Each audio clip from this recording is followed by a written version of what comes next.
Hello friends, स्वागत है आपका माला बुटीक में। हम आज आपके लिए लेकर आए हैं सिंपल मटके गले में सुंदर लेस लगा के डिज़ाइन तैयार की हमने। इतनी प्यारी लग रही है, ज़रूर बताइएगा।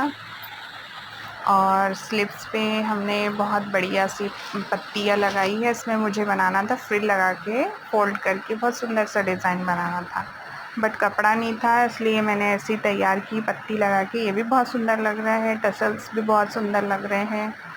ऐसे बनाए मैंने, आपको कैसे लगे ज़रूर बताइएगा।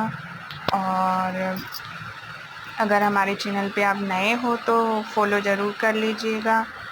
और आपको हमारी वीडियो पसंद आए तो कमेंट कीजिएगा, शेयर कीजिएगा, सब्सक्राइब कीजिएगा।